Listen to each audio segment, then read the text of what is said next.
नमस्कार विद्यार्थी मित्रांनो, मी Prashant More, science by More sir या आपल्या ऑनलाईन प्लॅटफॉर्मवरती मी सर्वांचं सहर्ष स्वागत करतो. मागच्या लेक्चरमध्ये आपण विज्ञान विषयाचा जो काही सिलेबस आहे त्या सिलेबसच्या संदर्भाने आपण चर्चा केली होती. फिजिक्स, केमिस्ट्री आणि बायोमध्ये कोणकोणते टॉपिक आहेत ज्यावरती आयोग प्रश्न विचारते. त्याचबरोबर विज्ञान विषयातील केमिस्ट्री म्हणजेच रसायनशास्त्राला आपण सुरुवात केली होती, अभ्यासाला सुरुवात केली होती. तर पदार्थ म्हणजे काय, मूलद्रव्य म्हणजे काय, ह्या कन्सेप्ट आपण बघितल्या होत्या. त्याचबरोबर पहिली जी 20 मूलद्रव्ये आहेत हायड्रोजनपासून कॅल्शियमपर्यंत त्यांना सिक्वेन्सनं कसं लक्षात ठेवायचं ते ट्रिकसह आपण बघितलं होतं. आजच्या या लेक्चरमध्ये आपण पदार्थ नावाचा जो टॉपिक आहे, पदार्थ त्याला आपण इंग्लिशमध्ये मॅटर म्हणतो, त्या टॉपिकला आपण सुरुवात करतो आहे. त्याच्या अगोदर थोड्या फॅक्ट बघू आपण. तर केमिस्ट्री हा जो शब्द आहे, केमिस्ट्री हा शब्द तो केमिया या शब्दापासून निर्माण झालेला आहे. केमिया या शब्दातून निर्माण झालेला कोणता शब्द आहे? केमिस्ट्री. आपल्याला प्रश्न विचारणार नाहीत की केमिस्ट्रीची उत्पत्ती कुठल्या शब्दापासून झाली किंवा कसा निर्माण झाला, फक्त आपल्याला माहिती असावं का तर आपण अभ्यास केमिस्ट्रीचा करत आहे. त्यानंतर रसायनशास्त्राचा जनक अँटोनी लॅव्हेजियर, अँटोनी लॅव्हेजियर यांना रसायनशास्त्राचा जनक किंवा फादर ऑफ केमिस्ट्री म्हटलं जातं. त्यामध्ये अँटोनी लॅव्हेजियरनं काय काय योगदान दिलेलं आहे, तर असे बरेच योगदान आहे त्यांचं केमिस्ट्रीमध्ये. तर त्यातले महत्त्वाचे आपल्याला जे वाटतात, द्रव्यमान संरक्षणाचा नियम, कंबशन थिअरी, त्यानंतर ऑक्सिजनची ज्वलनाला होणारी मदत, त्यानंतर ऑक्सिजनचा शोध आणि त्या ऑक्सिजनला दिलेलं नाव, त्याचबरोबर हायड्रोजन हे नाव जे आहे हायड्रोजन या मूलद्रव्याचं ते कुणी दिलं आहे? अँटोनी लॅव्हेजियरनं. त्याचबरोबर हायड्रोजन आणि ऑक्सिजनपासून पाणी तयार झालं आहे हे सुद्धा कुणी सांगितलं? अँटोनी लॅव्हेजियरनं. त्यातलं पहिल्यांदा आपण काय बघू, द्रव्यमान संरक्षणाचा नियम. द्रव्यमान संरक्षणाचा नियम म्हणजे काय की दोन अभिक्रियाकारक आहेत, समजा दोन किंवा दोनपेक्षा जास्त असतील, त्यांची जर समजा एकमेकांशी रिॲक्शन होते आणि तिथनं जर समजा प्रॉडक्ट तयार होते सी किंवा C+D, तर ह्या दोघांचं पहिलं जे मास होतं किंवा वस्तुमान होतं तेच वस्तुमान समजा X असेल तर ह्या उत्पादितांचं जे एकूण वस्तुमान आहे ते सुद्धा सेमच असणार आहे. म्हणजे काय त्यांनी सांगितलं, अभिक्रिया होत असताना, रासायनिक अभिक्रिया होत असताना, केमिकल रिॲक्शन होत असताना अभिक्रियाकारकांचं जे मास आहे ते तेवढंच मास पुन्हा अभिक्रिया पूर्ण झाल्यानंतर, रिॲक्शन पूर्ण झाल्यानंतर मिळणारं जे प्रॉडक्ट आहे, उत्पादित आहे, त्याचं मास हे सेमच असते. म्हणजे काय त्यांनी सांगितलं की रासायनिक अभिक्रियेमध्ये मास किंवा वस्तुमान निर्माण हे होत नाही ह्यांनी, नष्ट पण होत नाही, निर्माण पण होत नाही आणि नष्ट पण होत नाही. हे कुणी सांगितलं? पहिल्यांदा अँटोनी लॅव्हेजियरनं सांगितलं. त्यानंतर त्यांनी काय सांगितलं होतं आणखीन? कंबशन थिअरी, ज्वलन म्हणजेच काय? Combustion theory. ती काय आहे? समजा एखादं इंधन आहे आणि त्याला ज्वलन करायचं आहे त्याचं, तर त्याला कोण मदत करतंय? ऑक्सिजन मदत करतो. हे पहिल्यांदा कोणी सांगितलं? अँटोनी लॅव्हेजियरनं सांगितलं की इंधनाला जर समजा त्याचं ज्वलन करायचं असेल तर त्याला मदत कोण करतंय? ऑक्सिजन. त्याचबरोबर इंधनाचं ज्वलन होत असताना प्रकाश आणि ऊर्जा निर्माण होते. हे पहिल्यांदा कोणी सांगितलं? ही थिअरी सांगितली अँटोनी लॅव्हेजियरनं. काय सांगितलं त्यांनी? फ्युअल समजा ऑक्सिजनच्या सानिध्यात जर समजा ज्वलन घेत असेल किंवा कंबशन, त्याचं कंबशन होत असतं, त्यावेळी काय होते? लाईट आणि एनर्जी निर्माण होते. हे कुणी सांगितलं? अँटोनी लॅव्हेजियरनं. त्याचबरोबर अजून ऑक्सिजनची ज्वलनासाठी मदत होते ते सांगितलं त्यांनी.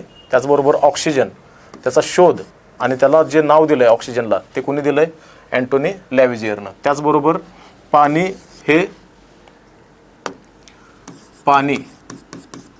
हे हायड्रोजन आणि ऑक्सिजन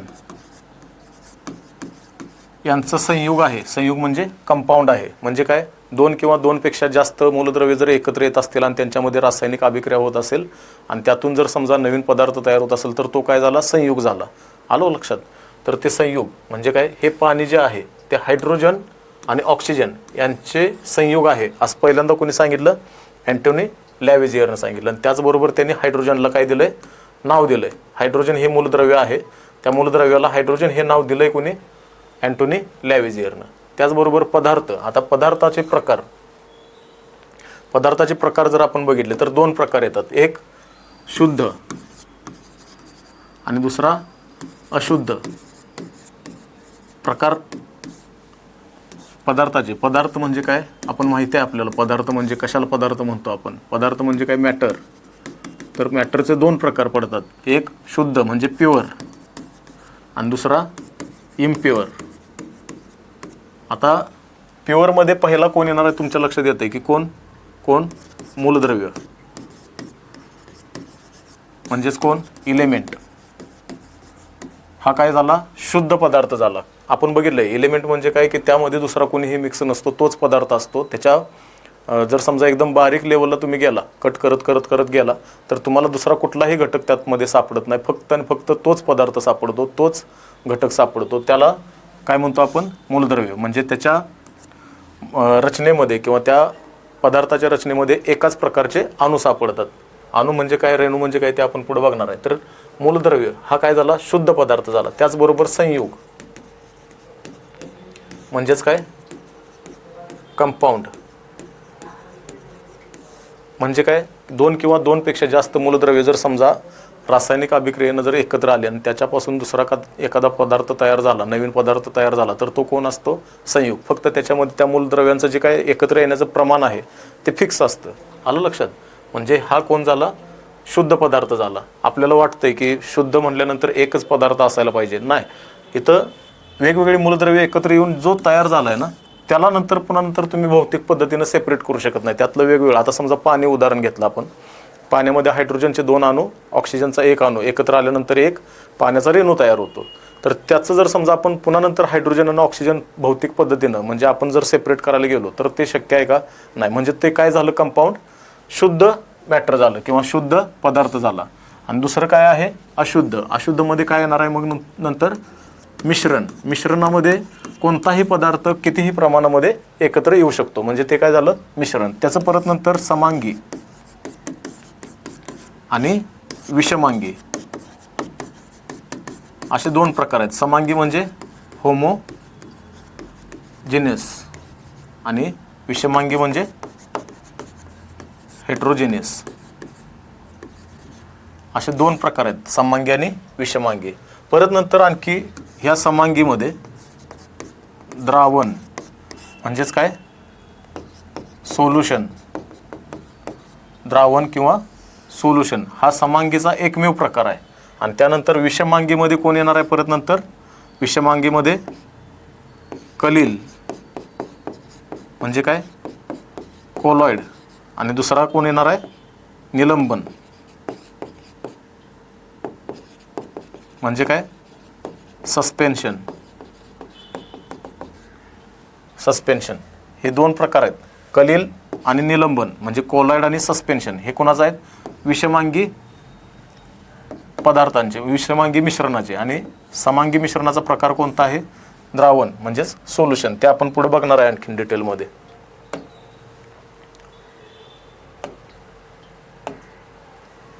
शुद्ध पदार्थ. शुद्ध पदार्थामध्ये कोण कोण येतंय मूलद्रव्य आणि संयुगे. मूलद्रव्याचे परत नंतर आणखीन 3 प्रकार कोणते, धातू, अधातू आणि धातू सदृश. हे मूलद्रव्याचे 3 प्रकार आहेत. आणि हा कशामध्ये येतो शुद्ध पदार्थ. त्याचबरोबर संयुगे म्हणजे कंपाऊंड.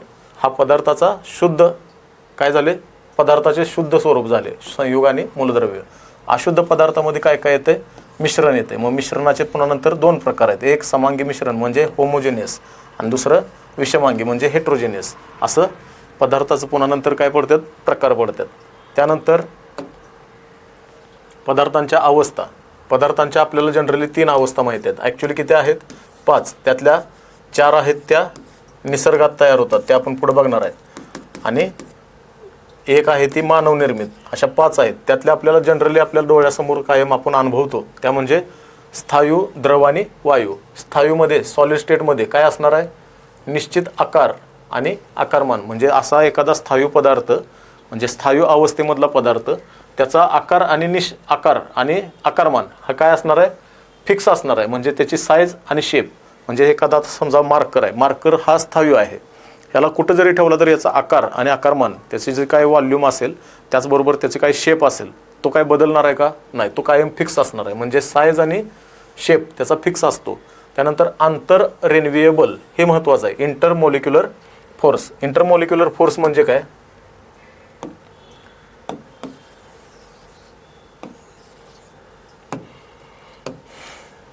हा जो पदार्थ आहे हा पदार्थ ह्या मोलिक्यूल म्हणजे ह्या कणांपासून तयार झालेला आहे, ते कण एकत्र येऊन तयार झालेला आहे, बरोबर. हे जे कण आहेत त्याला आपण मोलिक्यूल म्हणू. हे मोलिक्यूल एकत्र येऊन काय झालं आहे, हा स्थायू पदार्थ तयार झाला आहे. तर ह्याच्यात हे जे कण आहेत ह्याच्यामध्ये असणारं जे काय फोर्स आहे इंटरमोलिक्युलर म्हणजे ह्याच्यातला आणि ह्याच्यातला म्हणजे आंतर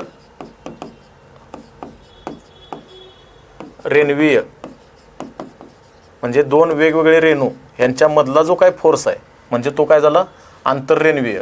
तर हे जे दोन रेणू आहेत किंवा हे एकमेकांच्या बाबतीत जर विचार केला तर आंतररेणवीय झालं. तर ह्यांच्यातला जो काय फोर्स आहे आंतररेणवीय बल इंटरमोलिक्युलर फोर्स हा जास्त आहे. म्हणजेच काय, हे एकमेकांना आकर्षण जास्त आहे, त्यांच्यामध्ये एकमेकांच्या मध्ये आकर्षण जास्त आहे. का तर इंटरमोलिक्युलर फोर्स जास्त आहे, एकमेकांना जास्त जवळ ओढलं जातं त्यांच्यामध्ये. का तर त्यांच्यामधला आंतररेणवीय बल जास्त आहे म्हणजे इंटरमोलिक्युलर फोर्स जास्त आहे, त्यामुळे त्यांच्यात आकर्षण जास्त. म्हणजेच काय, ह्यांच्यामधला जो गॅप आहे तो आकर्षण जास्त असल्यामुळं गॅप काय असणार आहे यांच्यातला कमी असणार आहे. एकमेकांच्या एकदम जवळ असं दाटीवाटीनं बसलेले असणार आहेत. कोण, हे मोलिक्यूल, हे कण. तर ह्यांच्यामधलं आंतररेणवीय बल काय असणार आहे, जास्त असणार आहे, त्यामुळे त्यांच्यामध्ये आकर्षण जास्त, त्यामुळे त्यांच्यामधला गॅप जो आहे तो कमी असणार आहे. त्यानंतर दृढता म्हणजेच काय रिजिडिटी, ह्याच्यामध्ये असणारं जे काय गॅप आहे तो एकदम कमी असल्यामुळं ते स्थायू पदार्थ एकदम दृढ म्हणजे रिजिड झालेले असतात. त्यांना कुठं जरी ठेवलं तर त्यांना बल लावल्याशिवाय ते हालत नाहीत, त्यांचा आकार बदलत नाही, त्यांची शेप बदलत नाही, त्यांचा साईज बदलत नाही. म्हणजेच ते काय असतात, दृढ असतात. म्हणजे त्यांच्यामध्ये असते ते रिजिडिटी असते. त्यात उदाहरणं काय, दगड, माती, लोह, चांदी, आपल्याला जे काही स्थायू दिसतंय ते तुम्हाला लक्षात येते स्थायू म्हणजे काय.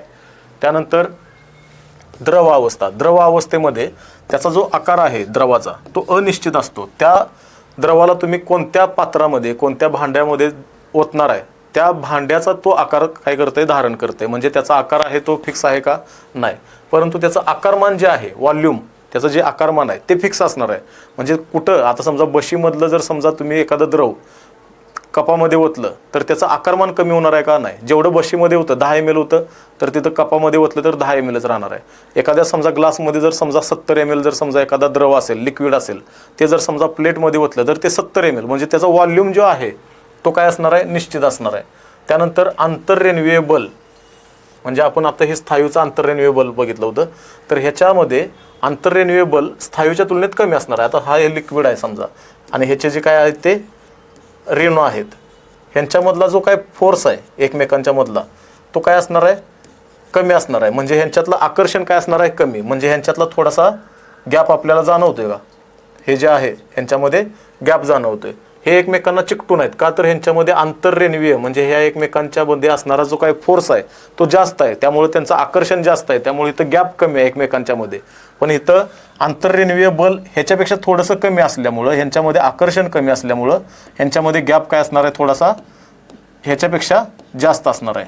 आलं लक्षात, ह्यांच्यामधला जो गॅप आहे तो जास्त असणार आहे. इथं काय सांगितलंय, आंतररेणवीय बल स्थायूच्या तुलनेत कमी. म्हणजे ह्याचे जे मोलिक्यूल आहेत, ह्याचे जे रेणू आहेत, ह्यांच्यामध्ये असणारा जो काही फोर्स आहे तो जास्त आहे, त्यामुळे आकर्षण जास्त आहे, त्यामुळे ह्यांच्यामधलं अंतर आहे ते कमी आहे, बरोबर. ते एकमेकांना खेचून घेतात एकमेकांच्या जवळ. आणि द्रवाचा जर समजा विचार केला तर स्थायूच्या तुलनेत आंतररेणवीय बल काय असणार आहे, कमी असणार आहे. म्हणजे ह्यांच्यातला फोर्स जो आहे अट्रॅक्शन फोर्स तो काय असणार आहे, कमी. त्यामुळे ह्यांच्यामध्ये फोर्स अट्रॅक्शन कमी असल्यामुळं, फोर्स ऑफ अट्रॅक्शन काय कमी असल्यामुळं अंतर त्यांच्यामध्ये जास्त असणार आहे. स्थायूमध्ये काय आहे, आंतररेणवीय बल जास्त असल्यामुळे अट्रॅक्शन जास्त, त्यामुळे एकमेकांच्या जवळ आहेत. स्थायूमध्ये जवळ आहेत. त्यानंतर द्रवमध्ये काय होतंय, आंतररेणवीय बल म्हणजे इंटरमोलिक्युलर फोर्स हा स्थायूच्या तुलनेत काय आहे, कमी आहे. त्यामुळे ह्यांचं एकमेकांचं आकर्षण स्थायूपेक्षा थोडंसं कमी असणार आहे. म्हणजे त्यांच्यामध्ये गॅप असणार आहे कोणाच्या तुलनेत, स्थायूच्या तुलनेत. आता वायू अवस्था, त्याचा आकार आणि आकारमान, साईज आणि शेप, त्याचबरोबर वॉल्यूम हा अनिश्चित असणार आहे. म्हणजे काय की वायू अवस्था म्हणजे आपण वाफ वगैरे पाण्याची बघतो ती कसल्या वायू अवस्थेमध्ये असते. त्याचा आकारमान आणि आकार हा कधी आपल्याला फिक्स दिसतोय का, नाही. म्हणजे त्याचा आकार जशी मोकळी जागा दिसेल तसं तिकडं त्या दिशेनं ते काय जातात, असे वाहत असताना आपल्याला दिसतात, बरोबर. त्यांचा प्रवाह असा लक्षात येतो की जिकडे मोकळी जागा असेल तिकडे ते जातात. म्हणजे त्यांचा आकार फिक्स आहे का, नाही. जसं जातील तसं आपल्याला त्याचा आकार दिसतोय. त्यानंतर त्याचा आकारमान, समजा आता एखाद्या बलूनमधला जर समजा गॅस आहे त्याचं जर समजा आकारमान असं असेल, तेवढाच वायू जर समजा एखाद्या बॉटलमध्ये जर समजा आपण कॉम्प्रेस करून भरला, तर त्याचं हे आकारमान आणि हे आकारमान तुलना केली तर काय असणार आहेत, वेगवेगळे असणार आहेत. म्हणजे त्याचं निश्चित आहे का, नाही. आंतररेणुवीय बल खूप कमी, म्हणजे काय, स्थायूच्या आणि द्रवाच्या तुलनेत यांच्यामधलं आंतररेणुवीय बल जे आहे ते एकदम काय असणार आहे, कमी. आपण स्थायूचं बघितलं होतं, एकदम जवळ जवळ जवळ जवळ चिकटून आहेत. का तर ह्यांच्यामधले आंतररेणुवीय म्हणजे इंटरमोलिक्युलर फोर्स काय आहे, एकदम जास्त आहे. म्हणजे त्यांच्यातलं अट्रॅक्शन काय असणार आहे, जास्त. त्यामुळे ह्यांच्यामध्ये असणारं जे अंतर आहे ते एकदम कमी असणार आहे. द्रवाच्या तुलनेत आपण स्थायूच्या तुलनेत द्रवाचं बघितलं, काय असणार आहे, तिथं गॅप असणार आहे. का तर इंटरमोलिक्युलर फोर्स ह्याच्यापेक्षा थोडासा कमी आहे, म्हणजे आकर्षण काय असणार आहे, कमी असणार आहे. म्हणजे यांच्यातला गॅप काय असणार आहे, थोडासा स्थायूच्या तुलनेत जास्त असणार आहे. बरोबर. हा काय झाला, स्थायू झाला. हा काय झाला, द्रव. आणि वायूचं काय असणार आहे, त्यांच्यामध्ये असणारं जे आकर्षण बल आहे, इंटरमोलिक्युलर फोर्स जे आहे तो एकदम कमी आहे. एकदम कमी असल्यामुळे त्यांच्यातलं आकर्षण कमी झालं. आकर्षण कमी झालं त्यामुळे त्यांच्यामध्ये रेणूंमध्ये काय झाला, गॅप जास्त झाला. इथं बघितलं आपण, इथं एकदम जवळ आहेत, इथं थोडेसे लांब आहेत आणि हे अतिशय लांब आहेत. का तर आंतररेणुवीय बल जे आहे ते खूपच कमी असल्यामुळं रेणूमध्ये अट्रॅक्शन कमी येतं आणि त्यामुळे अट्रॅक्शन कमी असल्यामुळं अंतर काय होतं, बट ऑब्वियस आहे, जास्त असणार आहे. त्यानंतर घनता. घनता म्हणजे काय आपल्याला माहिती आहे, वस्तुमान भागिले आकारमान. किंवा आपण इकॉनॉमिक्समध्ये, जॉग्राफीमध्ये घनता बघतो. काय, 1 किलोमीटर जर 1 किलोमीटर स्क्वेअरचा एरिया असेल तर त्याच्यामध्ये किती लोक राहतात. आता समजा हा 1 किलोमीटर स्क्वेअर एरिया आहे आणि इथं पण तेवढाच एरिया आहे. इथं जर समजा 100 लोक राहत असतील आणि इथं 20 लोक राहत असतील तेवढ्याच एरियामध्ये, तर घनता कोणाची जास्त आहे, ह्या एरियाची जास्त आहे. समजा आता हे एक शहर आहे ए आणि हे शहर आहे बी, सेम एरिया आहे दोघांचा पण, आणि इथं 100 लोक राहतात आणि इथं 20 लोक राहतात, तर ह्या शहराची घनता काय असणार आहे, जास्त.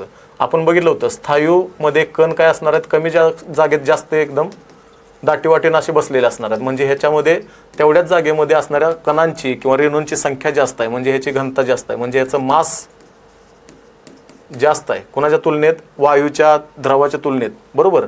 आणि आकारमान काय असणार आहे, तेवढंच असणार आहे. समजा आता एवढ्याच आकारमानाचा स्थायू घेतला, एवढ्याच आकारमानाचा जर समजा द्रव घेतला आणि एवढ्याच आकारमानाचा वायू घेतला, तर ह्याच्यामध्ये असणारे रेणू आहेत ते जास्त असणार आहे. म्हणजे ह्याचं मास काय झालं, जास्त झालं. ह्याच्यामध्ये असणारे रेणू लांब लांब आहेत म्हणून रेणू काय आहेत, कमी आहेत. म्हणजेच काय, मास ह्याच्यापेक्षा कमी झालं. आणि ह्याच्यामध्ये तर ह्या दोन्हींपेक्षा मास काय झालं, कमी झालं. मग मास म्हणजे वस्तुमान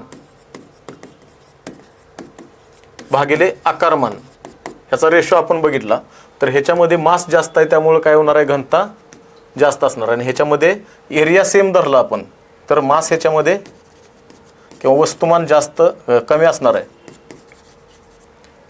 त्यामुळे ह्याची घनता काय असणार आहे, एकदम कमी असणार आहे. कुणाची, वायूची. तुमच्या लक्षात येते का घनता म्हणजे काय, किंवा घनतेच्या संदर्भाने जर समजा आपण विचार केला तर लक्षात येते का. पुन्हा एकदा समजून सांगतो तुम्हाला.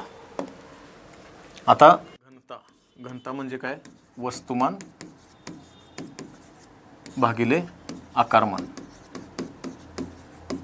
आता स्थायू, द्रव आणि वायू यांची जर समजा एकमेकांची तुलना केली, आकारमान सेम ठेवलं आणि वस्तुमानाची तुलना केली, तर तेवढ्याच आकारमानामध्ये सगळ्यात जास्त कुणाचे अणू बसणार आहेत, रेणू बसणार आहेत, तर स्थायूचे. त्याच्यापेक्षा कमी द्रवाचे, त्याच्यापेक्षा कमी वायूचे. का तर वायूमध्ये अंतर कणांमध्ये जास्त आहे, स्थायूमध्ये अंतर सगळ्यात कमी आहे. बरोबर. त्यामुळे स्थायूमध्ये जास्त वस्तुमान असणार आहे. त्यानंतर त्याच्यापेक्षा कमी सेम आकारमानाला द्रवापेक्षा असणार आहे, द्रवामध्ये असणार आहे. त्याच्यापेक्षा कमी असणार आहे ते वस्तुमान वायूमध्ये असणार आहे. म्हणजे घनता कुणाची जास्त आली, सगळ्यात जास्त स्थायूची घनता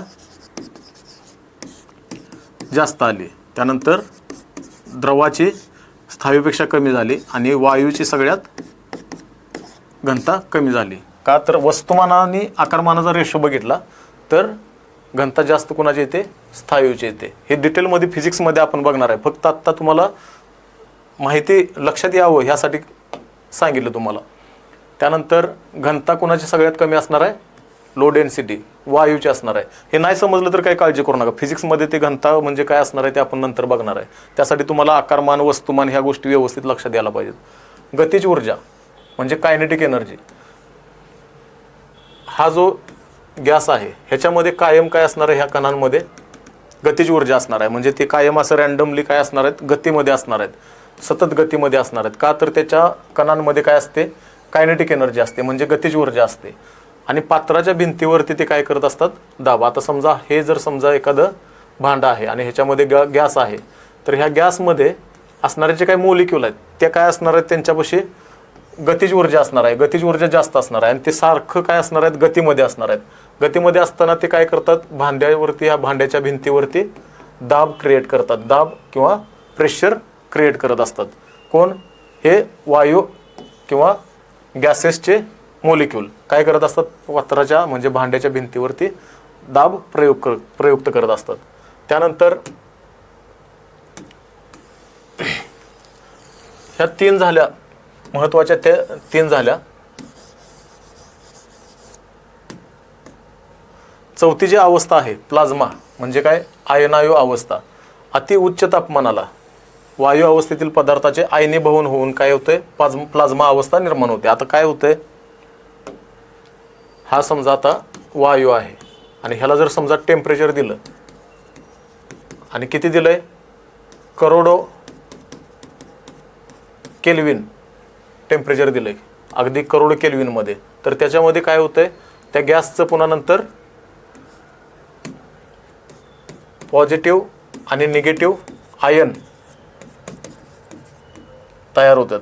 म्हणजे त्याच्यामध्ये पॉझिटिव्ह आणि निगेटिव्ह आयन तयार होतात. आयन म्हणजे काय असते ते नंतर आपण पुढे बघणार आहे. फक्त इतकं लक्षात ठेवा की एखादा गॅस आहे आणि त्याला करोडो केल्विन टेम्परेचर दिलं, तर त्या गॅसमध्ये पॉझिटिव्ह आणि निगेटिव्ह असे आयन तयार होतात.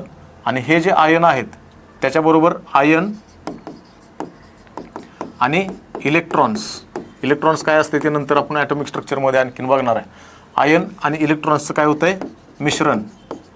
आणि ही जी अवस्था तयार होते ती काय असणार आहे, ती प्लाझ्मा अवस्था असणार आहे. प्लाझ्मा कशी होते, एखादा गॅस आहे त्या गॅसला टेम्परेचर इतकं देत गेला, तुम्ही पुढे करत गेला म्हणजे ते करोडो केल्विनमध्ये टेम्परेचर गेलं. कोणाचं, ह्या गॅसचं टेम्परेचर कितीमध्ये, करोडो केल्विनमध्ये गेलं, तर त्या गॅसचं पुन्हा नंतर काय होतं आहे, आयनायझेशन. म्हणजे त्या गॅसमध्ये पॉझिटिव्ह आणि निगेटिव्ह असे आयन तयार होतात. आणि त्याचबरोबर त्या आयन बरोबर त्या गॅसचे काय असणार आहेत, इलेक्ट्रॉन्स असणार आहेत, त्याचं मिश्रण तयार होईल. आणि जी अवस्था तयार होते ती कोणती असणार आहे, प्लाझ्मा. ही चौथी अवस्था आहे. आणि हे प्लाझ्मा अवस्था कुठं बघायला मिळते, जे काही स्टार असतील म्हणजे ते काय तारे असतील, ते तारे चमकणं, त्यानंतर निऑन साइन बोर्ड जे आहेत, म्हणजे जाहिरातीचे जे बोर्ड आपल्याला दिसतात, आपल्याला वेगवेगळ्या मोठमोठ्या शहरांमध्ये आपण जर गेलो तर एखाद्या मोठ्याच्या ठिकाणी कुठेतरी एखाद्या अशी बोर्डवरती, डिजिटल बोर्डवरती आपल्याला जाहिरात दिसते. त्यामध्ये निऑन साइन म्हणजे निऑन या गॅसमधनं काय केली जाते, इलेक्ट्रिसिटी प्रवाह केली, म्हणजे फ्लो केला जातो इलेक्ट्रिसिटीचा. म्हणजे कशाचा, विद्युतधारा प्रवाहित केली जाते. कशामध्ये, ह्या निऑन गॅसमध्ये. आणि ज्यावेळी विद्युतधारा निर्माण होते म्हणजे प्रवाहित होते, त्यावेळी इथं पॉझिटिव्ह निगेटिव्ह काय होतात, आयन तयार होतात. आणि इथं निऑन गॅसच्या साइन बोर्डमध्ये काय तयार होतो, प्लाझ्मा अवस्था तयार होते. त्यामुळे तिथं आपल्याला चमकताना दिसते. त्याचबरोबर विजा चमकणं हे सुद्धा कशाचं, प्लाझ्मा अवस्थेचं उदाहरण आहे. त्यानंतर बोस आइन्स्टाईन कंडेन्सेट ही जी अवस्था आहे ही 5वी आणि मॅनमेड अवस्था आहे. म्हणजे ती कृत्रिमरित्या तयार केलेली आहे, ती काही निसर्गात सापडत नाही. त्याची भविष्यवाणी कधी झाली होती, 1924-25 मध्ये. त्यानंतर सत्येंद्रनाथ बोस आणि आइन्स्टाईन यांनी काय केलं होतं, 1924-25 मध्ये त्या अवस्थेबद्दल सांगितलं होतं की अशी अशी एक अवस्था शक्य आहे. त्यानंतर मग भविष्यवाणी झाली 1924-25 मध्ये. आणि 1995 मध्ये काय झाली, ही बोस आइन्स्टाईन कंडेन्सेट ही अवस्था तयार केली. आणि ह्या अवस्थेच्या निर्मितीसाठी 2001चा फिजिक्सचा नोबेल मिळाला होता. त्यानंतर गॅस लो डेन्सिटी आणि लो टेम्परेचरमध्ये, म्हणजे काय, एखादा गॅस आहे त्याची जी डेन्सिटी आहे ती एकदम कमी आहे आणि त्याचं टेम्परेचर जे आहे एकदम कमी टेम्परेचर, किती, ॲब्सोल्यूट 0 टेम्परेचर. म्हणजे काय, परमशून्य तापमान. म्हणजे काय, 0 केल्विन.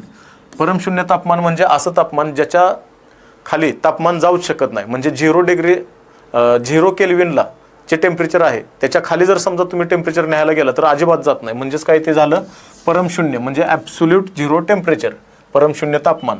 ते डिग्री सेल्सिअसमध्ये किती असते -273.15 डिग्री सेल्सिअस हे आहे ते परमशून्य तापमान. ह्याच्या खाली तापमान जाऊ शकत नाही. ह्या तापमानाला आणि लो डेन्सिटीचा एखादा जर गॅस असेल तर ह्या तापमानाला गेल्यानंतर काय होतंय, ही पाचवी जी अवस्था आहे BEC ही तयार होते. म्हणजे काय होते तिथं, आता समजा एखादा लो डेन्सिटीचा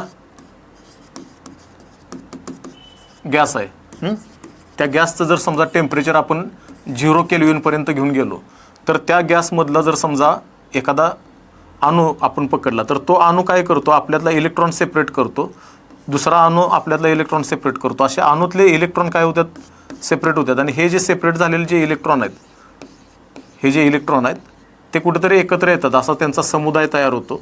आणि तो इलेक्ट्रॉनचा जो काही समुदाय आहे तो एखाद्या वेगळ्याच कुठल्या तरी मूलद्रव्याच्या अणूसारखा बिहेव करतो. आलं लक्षात. हा जो समुदाय आहे इलेक्ट्रॉनचा सेपरेट झाल्यानंतर तो एकत्र आल्यानंतर एखाद्या नवीन कुठल्या तरी मूलद्रव्याच्या अणूसारखं बिहेव करतो. म्हणजे त्याचं प्रॉपर्टीज काय होतात, वेगळ्या दिसतात. म्हणजे ही जी अवस्था तयार झालेली आहे ती कोणती आहे, ती बोस-आयन्स्टाईन कंडेन्सेट. आणि याचा वापर कुठं कुठं केला जातो, क्वांटम कम्प्युटरमध्ये आणि चिप्स बनवण्याच्यामध्ये याचा वापर केला जातो. कुठल्या, बोस-आयन्स्टाईन कंडेन्सेटचा. आता इथं दिलं आहे gas low density and low temperature. म्हणजे जर समजा लो डेन्सिटीचा एखादा गॅस असेल आणि त्याला परमशून्य तापमानापर्यंत नेलं तर ते कसं वागतात, सुपर ॲटम. सुपर ॲटम म्हणजे आपण आत्ता बघितलं होतं सुपर ॲटम. हा जो आहे तो सुपर ॲटम म्हणायचं का, तर ह्या गॅसमध्ये, लो डेन्सिटीच्या गॅसमध्ये परमशून्य तापमानाला जर समजा आपण टेम्परेचर नेलं तर त्याच्यातले जे इलेक्ट्रॉन आहेत ते वेगळे होऊन काय होतात, एका ठराविक समुदायामध्ये निर्माण होतात, म्हणजे एकत्र येतात. आणि ते एकत्र आलेला जो काही आहे तो एखाद्या कुठल्या तरी मूलद्रव्याच्या अणूसारखा वागतो. म्हणजे हा सुपर ॲटम झाला. आलं लक्षात. तो कोणतरी वेगळाच कुठला तरी मूलद्रव्य जो आहे त्याच्या अणूसारखं बिहेव करतं. म्हणजे ही जी अवस्था निर्माण झालेली आहे ती बोस-आयन्स्टाईन कंडेन्सेट.